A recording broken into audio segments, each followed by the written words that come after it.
Hey guys, welcome back to episode 2 of Easter Egg Hunt, a Taylor Swift podcast by the Spin Cycle Media. I'm your host, Kiara McKinney, and we have quite a doozy this month because since our last episode, Blondie has announced Speak Now, Taylor's version, like I predicted in our last episode, started dating and broken up with Matty Healy, released the Till Dawn version of Midnights, collaborated with Ice Spice, and announced the Latin American leg of the Eras Tour. So we have a lot to talk about today, so let's go ahead and get into it. I think we all knew that Speak Now, Taylor's version, was on the horizon, mainly because of the motifs in the Bejeweled music video that was released back in October, I believe. I think the biggest clue, besides all of the fairy tale imagery, which ties back to a lot of different Speak Now tracks, was the elevator scene where she presses the purple button that goes to floor number 3. She announced that Speak Now, Taylor's version, was coming at her Nashville show, one of them, while Matty Healy was in attendance, essentially the confirmation of them dating, which was first kind of predicted, teased by the gossip guru Dumois. She kind of dropped that Easter egg on her podcast and people were really mad at her about it. But then Matty Healy showed up at that Nashville show and then I guess accompanied Phoebe Bridgers on stage as well one night, and then was seen going back to Taylor's condo with her after a show as well. We'll get back to Matty Healy later, but right now, again, we're talking about Speak Now. So, as of today, while I'm recording this, it is Monday, June 5th, and just like an hour ago, while I was in a work meeting, Taylor actually posted on Instagram the back of Speak Now, Taylor's version's album cover, which includes all of her tracks, including the vault tracks, and now we know the featured artists, which include Fall Out Boy and Hayley Williams. So who would have thought that Speak Now would include like some major like emo punk icons? Like I would expect that for maybe Reputation, but definitely not Speak Now. So I'm really excited about those little tidbits. So let's go through the track list together. So of course we have all of the original songs, but does look like it is the deluxe version. So we have Mine, Sparks Fly, Back to December, Speak Now, Dear John, Mean, The Story of Us, Never Grow Up, Enchanted, Better Than Revenge, Innocent, Haunted, Last Kiss, Long Live, Ours, and Superman. Then from the vault we have Electric Touch featuring Fall Out Boy, When Emma Falls in Love, See You, Castles Crumbling featuring Hayley Williams, Foolish One, and Timeless. In the picture, Taylor is wearing a dress very similar to her original Speak Now cover that's kind of lighter purple, and she's got ballet slippers on, which I love.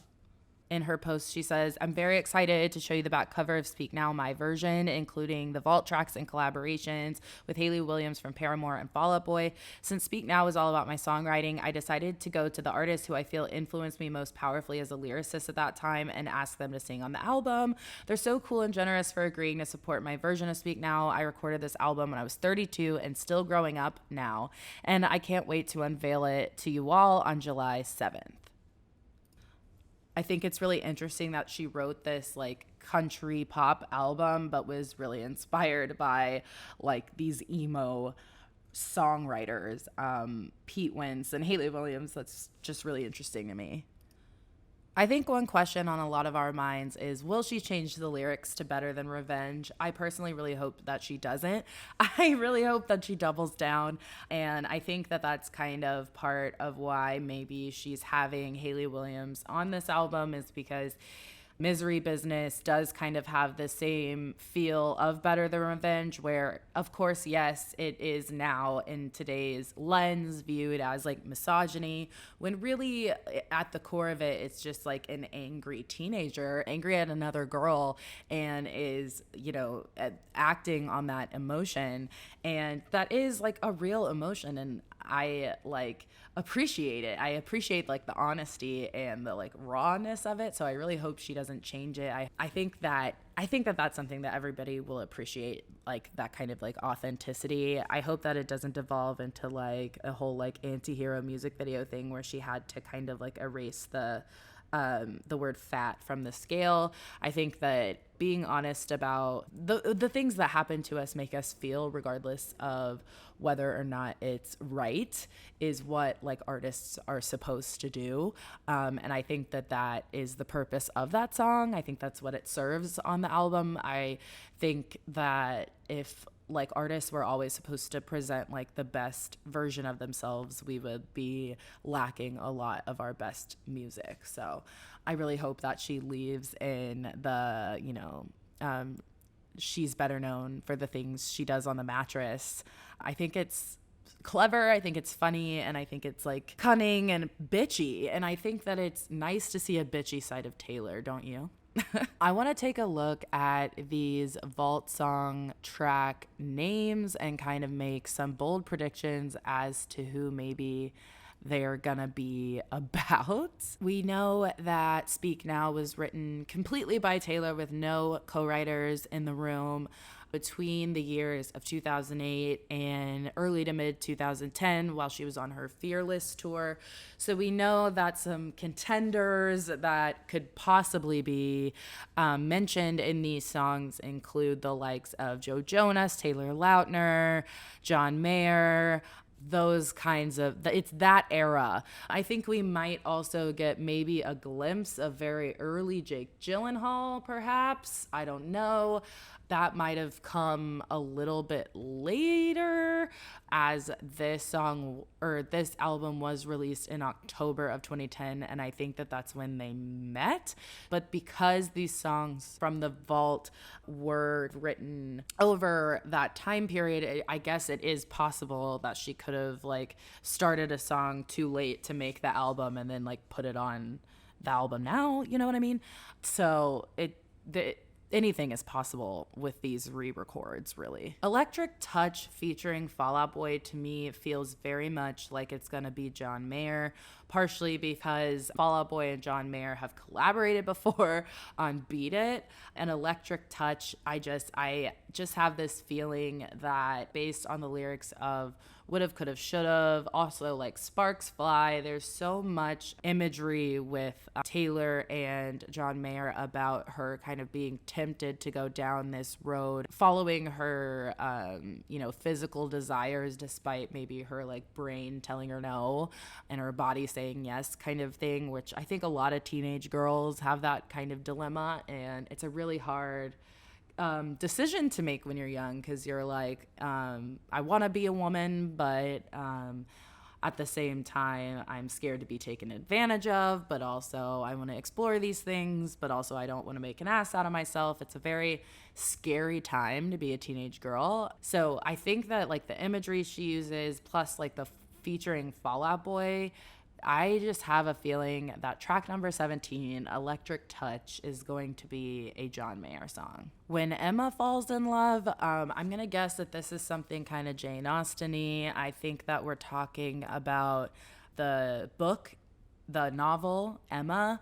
And for those of you who are not English nerds, the novel Emma is about a kind of a meddler. She's a young woman who decides that she's going to like play matchmaker in all of her friends and acquaintances' life, and she kind of like avoids actually falling in love herself. She doesn't really want those kinds of relationships, so she focuses kind of on everybody else's love life around her and fixes people up and blah blah blah. And so I'm gonna guess that this song is about what happens when that person falls in love for themselves. So that seems like a literary reference to me.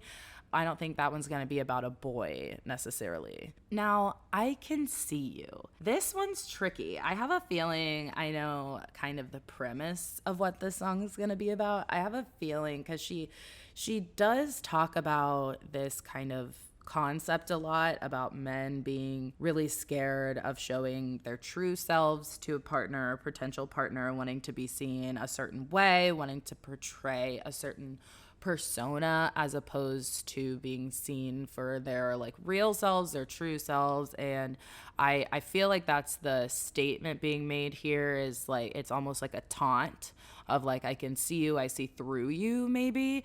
So it's tough to say who this is going to be about. I think that we can definitely eliminate Taylor Lautner from this one, as he's, you know, sweet and innocent. But I don't know. I'm going to guess this one is maybe a Joe Jonas song, perhaps, because she does write a lot about, you know, him being like a scared little boy running away and those kinds of things. So I wonder if this is going to be kind of more of that kind of concept of being like, I see you for what you are, or kind of the nicer version of that, which is like, I see you, I saw you for, you know, I saw your soul, whatever, and that scared you kind of thing. Then we have Foolish One, which, okay, this one I think is for sure about John Mayer, okay? Because, you know, all of the songs about John Mayer are about how she feels stupid. She, like, all of them include, you know, the would've, could've, should've theme. Dear John, she says, I should have known, you should have known, and then we've got, of course, would've, could've, should've, which is kind of either a precursor or a follow-up to Dear John. So I'm guessing that Foolish One is going to be a follow-up to that as well, which is maybe a comment on which one of them should feel dumb for, you know, the backlash. I do think there was some kind of public fallout from their relationship, because people were like, John Mayer, hello, she was 19, like, she's right, you know. Like, I think a lot of people were like, what are you doing, man? And now, you know, he's gallivanting around with Kiernan Shipka, whatever. She's 23, and Cassie David, who's also 23, and he's like 43. So he's doing the same shit now, so whatever. Then Timeless. You know, obviously this is one word, so this one's a little bit difficult. Also, I just realized I skipped Castles Crumbling. We'll come back to that. Timeless. That one's tough because, yeah, one word, but I'm going to give that one to Taylor Lautner because, you know, Back to December is her only song that we know of about Taylor Lautner, I think. So I'm going to guess that she's going to give him one more song just to be nice. But okay, so Castles Crumbling, that one is gonna be, of course, about like a perfect relationship falling apart.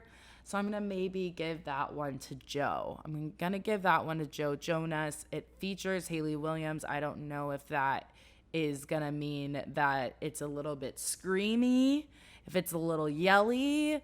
I hope so.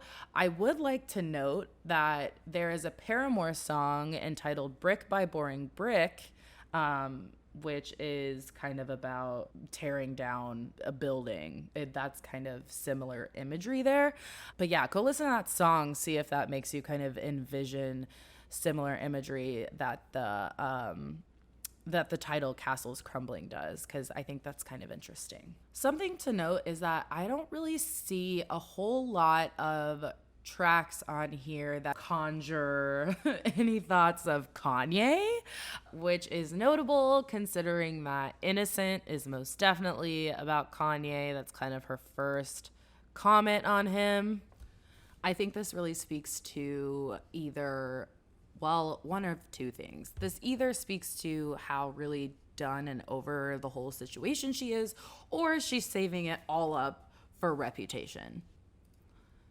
Since we last spoke, we also received the Midnights Till Dawn edition, which comes after the 3 a.m. edition. So we got the remix of Karma with Ice Spice, another version of Snow on the Beach with more Lana Del Rey, and a never before heard track called You're Losing Me.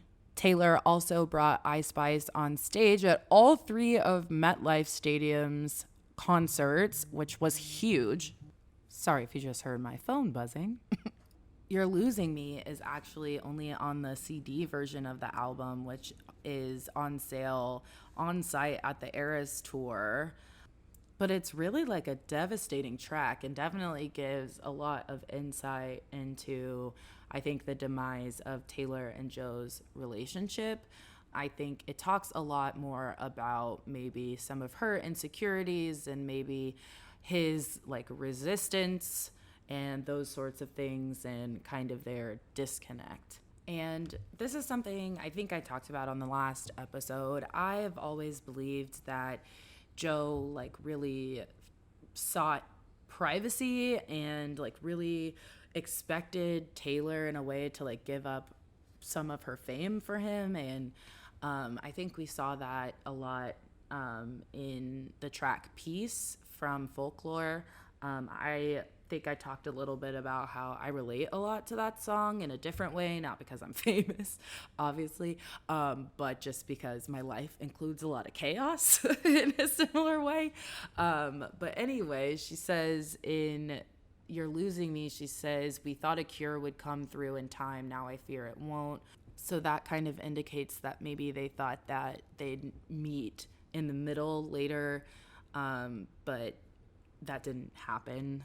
She also sings, and the air is thick with loss and indecision. I know my pain is such an imposition. Now you're running down the hallway, and you know what they all say. You don't know what you got until it's gone. She talks about her endless empathy, and being the bravest soldier. And then, of course, in the bridge, she says, and I wouldn't marry me either, a pathological people pleaser who only wanted you to see her. Which I think, again, gives us a lot of insight into what she wanted. She wanted, you know, to be chosen. And this song, I think, shows that he never really chose her in the same way she chose him, which I think, you know, we definitely saw some of that in Bejeweled as well, with the putting someone first only works if you're in their top 5 lyric. So, and then that kind of connects also with that song, also connects with the lyric to in You're Losing Me that says, I'm the best thing at this party. And then going into, but I wouldn't marry me either, which is kind of like this like high-low dichotomy that exists both in this song and in Bejeweled. And I think that that's kind of the illustration that she's painting with a lot of the Joe songs, or it's kind of this weird thing where it's kind of like both this like great relationship, but it's almost that there's like, it's more about the potential of what the relationship could be than what the relationship actually is, which I think I like to call these almost relationships. And I think that a lot of people experience these. I have been in an almost relationship before meeting my husband, where maybe like you're with somebody that you really love and who really loves you, and you do have something good, but there are things that are missing, and there are these ways that you just simply aren't compatible, and one of you has to bend, and the one of you who maybe should bend on paper, the one who like maybe is like in this case, the one who's less famous or who has less to lose, whatever, should be the one to bend, is the one who's more fixed that those kinds of things arise, and so you're just kind of at this impasse, and so it just doesn't work out. And I think everybody has those kinds of relationships, and they're really hard to move on from, because and you do stay in them too long because you're like, you just think that it's going to get better, because you're like, that you think that it's the best you can do. You think, and some people do marry those people, and I actually think that the best case scenario is to get out of your almost relationship. The worst case scenario is to marry your almost relationship and then be stuck with them and be frustrated with them for the rest of your life. So I think that that's kind of what we're seeing in this song, and what we kind of got a little bit of a taste of with Bejeweled.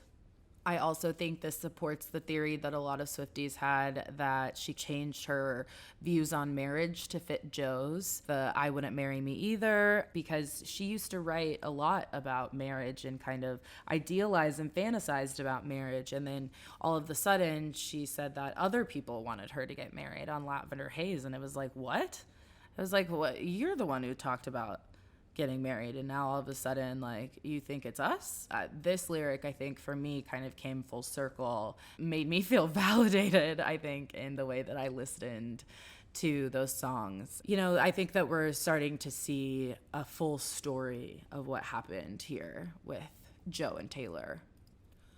Another interesting thing about the Ice Spice collab is that allegedly Ice is who reached out to Taylor, that she said that she's been a time fan of Taylor's and that she'd love to collaborate, and that's how that came together. So I think that that's a really interesting kind of thing, because I would have thought the opposite. I would have thought, especially based on what Taylor posted on her Instagram when she announced the collaboration, I definitely would have thought that she like reached out to Ice Spice. And I believe that this is the first time that Taylor has collaborated with a female rapper. If I'm not mistaken, the only other time she's collaborated with a rapper has been Kendrick Lamar on Bad Blood. But please do correct me if I am wrong. So I'm going to use the Ice Spice collaboration to kind of wade into the Matty Healy stuff, just because I do think that maybe his kind of double down on the Ice Spice comments might be where that relationship went south. Or I'm not even going to call it a relationship. That casual fling went south. So let's take it back to the beginning. Taylor attended a concert of the 1975 back in January, where Matty is like, I'm not going to kiss anybody in the crowd tonight because the queen is in the audience or whatever. And so that kind of raised some eyebrows, but she's still like allegedly with Joe at this point. But I don't know. I guess they like stayed up all night talking. I kind of figure she was like venting about Joe, probably like itching to get back out there and go on tour, that kind of thing. I figure it was more of like an artist to artist, heart to heart kind of thing. I don't really suspect anything nefarious, but that's neither here nor there. On April 8th, the breakup with Joe Alwyn is announced. I actually predicted on April 9th on the Spin Cycle Instagram, go look.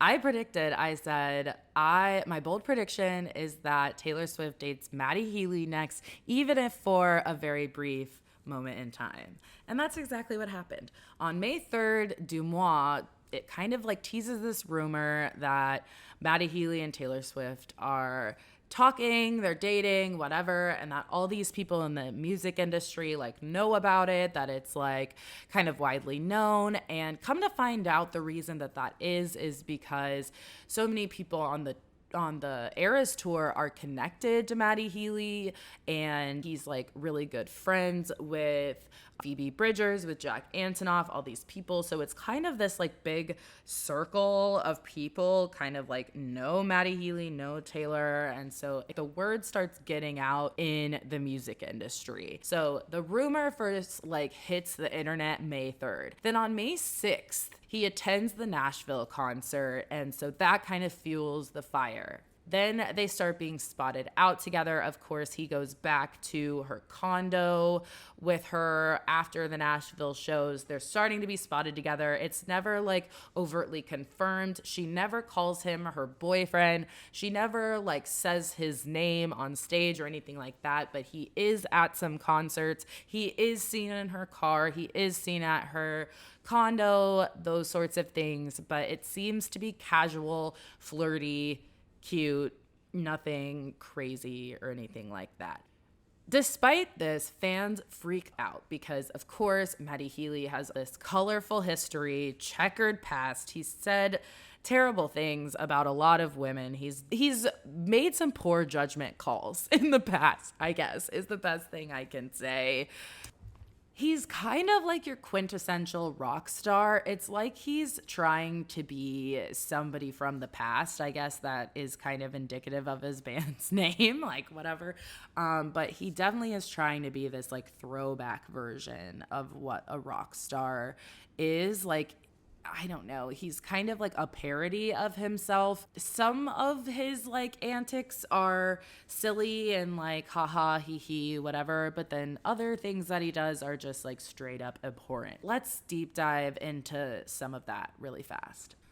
So back in 2014, when those rumors first started to swirl about him dating Taylor Swift because she like attended a show and like wore a t-shirt or whatever, he like actually got really offended about it. And what he said was kind of strange. He said, "It's just interesting to me how interested the world is about Taylor Swift. The reason I mention that is because if I had properly gone out with Taylor Swift, I would have been like, fucking hell, I am not being Taylor Swift's boyfriend, you know? Fuck that. That's also a man thing, a demasculating, emasculating thing." And then he said that those quotes were taken out of context, of course. In 2020, when he was trying to support Black Lives Matter, he tweeted, "If you truly believe that all lives matter, you need to stop facilitating the end of Black ones," which is a great tweet, except for he also linked his song, Love It If We Made It, which like, yes, features lyrics that like touch on police brutality, but you know, he like was promoting his music during this like, you know, terrible time for Black people. His like all white man band, like it just was a little tasteless. So I mean, it could have been done better. But so he reposted his Black Lives Matter tweet and then shared his song in a separate tweet, and then he temporarily deactivated his Twitter because people got even more mad at that. Then also, of course, he brings fans on stage and kisses them. He like kissed a male fan in Dubai where being gay is illegal. So he like obviously could have gotten that man in a whole lot of trouble. He kissed people during the pandemic, a la Morgan Wallen in Tuscaloosa. Roll Tide, shout out. And then, of course, as you've probably seen, he did the fucking Nazi salute during the Love It If We Made It performance, which he was doing ironically to, you know, like make fun of Kanye. He was trying to reference that Kanye was a Nazi. It was satirical, which, you know, I get it, but you still shouldn't do the fucking Nazi salute on stage, I think is the point. So, you know, like, that's it.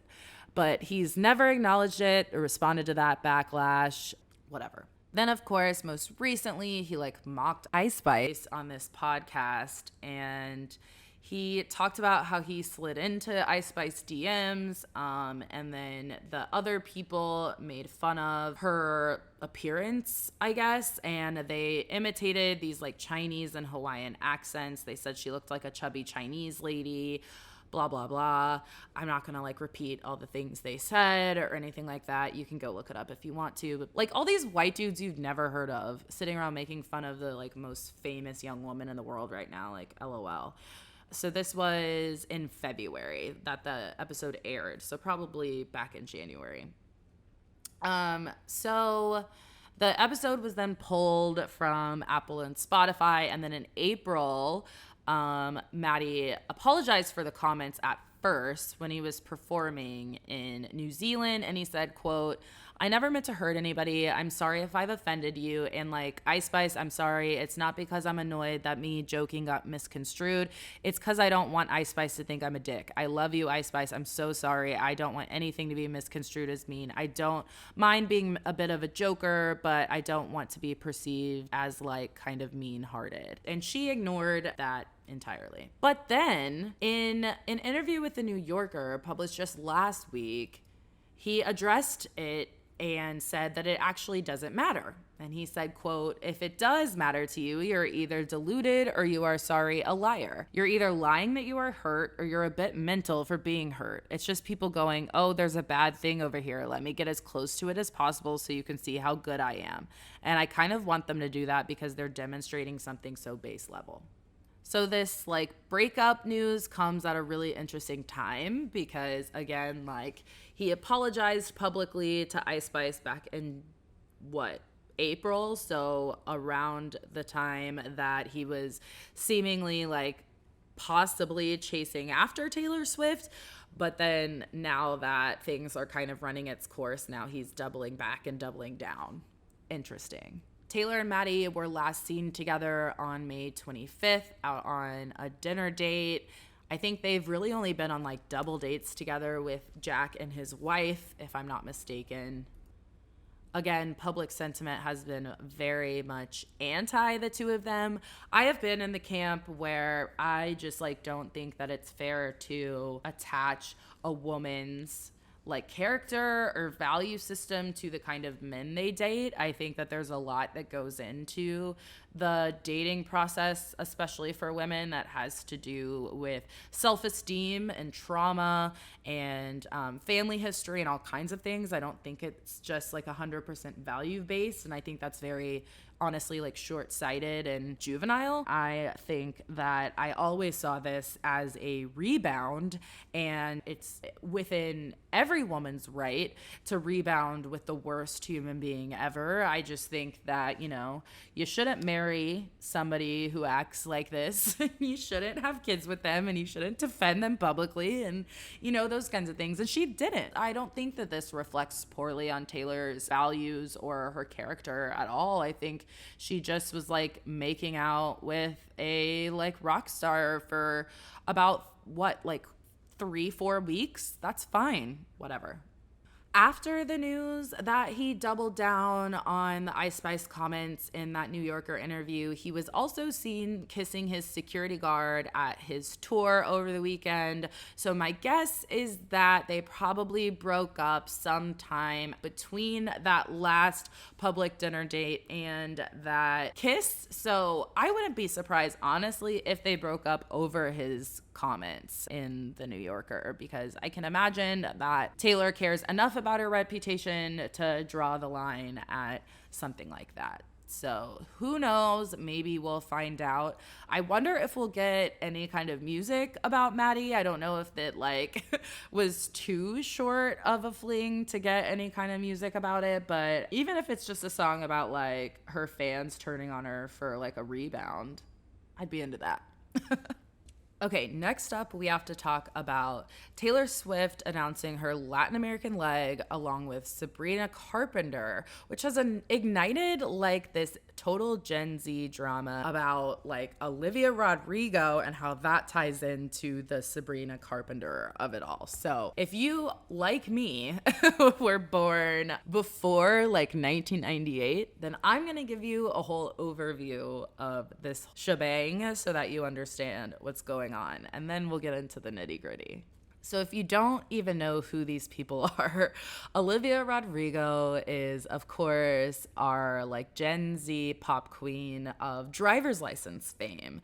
So Olivia rose to fame actually by being on Disney Plus's High School Musical, the series. And she started dating her co-star Joshua Bassett somewhere around February of 2019. And so that boy, Joshua Bassett, then went on to start dating Sabrina Carpenter somewhere around July 2020. They were seen at a Black Lives Matter protest together. So then Olivia wrote Driver's License, which came out in January of 2021. And of course, there's that line in there that says you're probably with that blonde girl, and that blonde girl refers to Sabrina. Sabrina is also kind of a Disney girl. She was on Girl Meets World. She plays Maya. And she also has been on like a Netflix movie before, and she has her own music as well. She is not nearly as big as Olivia. Her music has not like hit the zeitgeist the way that Olivia's has. But she released a response to Driver's License called Skin about a little bit less than a month after Driver's License came out. So they've been kind of in a public feud ever since 2021. Now, both Olivia and Sabrina have been very public about their adoration for Taylor. They both have attended a lot of Taylor's concerts, posted about how much they like admire and are inspired by Taylor's work, and how it plays into their own writing styles. So this is very important to this story. At some point in January, Driver's License is on the iTunes charts beneath two of Taylor Swift's Evermore songs. And of course, Olivia, being a huge Swiftie, posts a screenshot on Instagram and is just like so excited. And Taylor Swift acknowledges this and comments on it and like calls her her baby. And this is like sends Olivia over the moon. And that's kind of where their relationship begins. After Driver's License like absolutely topped the charts and rocketed Olivia to like mainstream fame, she followed up with a single called Deja Vu. Deja Vu is released on April 1st of 2021. Then on May 11th, Olivia posts a picture with Taylor. This is like the first time I guess they meet in real life, and that's like a huge moment. After releasing Deja Vu, she talked in some interviews about how the bridge of Taylor Swift's Cruel Summer had really inspired a lot of the song. Then, mysteriously, a couple months later, on July 9th, Taylor and Jack are suddenly given writing credits on Deja Vu. This isn't the only time this happened. When the full album came out, then a similar thing took place with both Good For You and Misery Business by Paramore. And then again with Taylor with One Step Forward, Two Steps Back on Sour. That song, they specifically cited New Year's Day by Taylor Swift. So it's kind of up for debate whether or not Olivia Rodrigo was plagiarizing or just really failed to like credit the inspiration that she drew from other artists. At first, this was kind of looked at as a friendly thing because Olivia just kind of like, you know, settled it all, did the right thing, and Olivia and Taylor were pictured together, blah, blah, blah, whatever. But rumor has it that Taylor was actually kind of irritated by the whole thing because she did, you know, praise Olivia so much and I guess sent her a really nice gift and was really trying to kind of welcome her into the industry, and she kind of felt miffed by the whole thing. Another interesting thing to note is that Gracie Abrams, who is currently touring with Taylor during the American leg of her tour, also toured with Olivia just last year in her Sour tour. And the two of them have been best friends for a really long time. They just quit touring together at like the end of April 2022. They both kind of run in that same circle with Conan Gray and Iris Apatow. They're kind of like the Gen Z it girls. I think they're also friends with like Zendaya. I don't know. Too young for me to like really know. Taylor and Sabrina don't have that much of a history, but they have rubbed elbows at a lot of different events over the years, the VMAs, the AMAs, et cetera, et cetera. Sabrina has presented Taylor with awards. They've taken pictures together at VMA after parties, those kinds of things. I am not certain if Sabrina and Gracie are friends. That's something I've been kind of trying to dig into. I think that is what would kind of crack this wide open to me. I don't know if like Gracie is like, I don't know if she's like the link to all these people. I have no idea. But also just a fun fact, Gracie Abrams is J.J. Abrams of Star Wars fame's daughter. Also, all that to say, a lot of people think that there might be a mini feud brewing between Olivia Rodrigo and Taylor Swift, but it's also just possible that there's a little bit of hurt feelings on both sides. It's hard to say right now, but keep a lookout and stay tuned for more info. And I will definitely be keeping kind of regular updates on that front on the regular podcast, on the Spin Cycle podcast. So if you want updates on that, definitely follow along on the Spin Cycle media. All right, Swifties, that's the podcast for today. I hope you enjoyed it. I hope you learned something that you didn't already read on the internet. I am so happy that so many of you tuned in for our first episode. So keep sharing and liking, subscribing, all those things, and tell me what you'd like to see more of, because there are so many of you here already, and I am just so overwhelmed by how many of you found the very first episode so fast. Thank you so much for your support. I'm so excited to experience Speak Now Taylor's version with all of my new Swiftie friends. I love you so much. I will talk to you next month. Have a great week. Bye.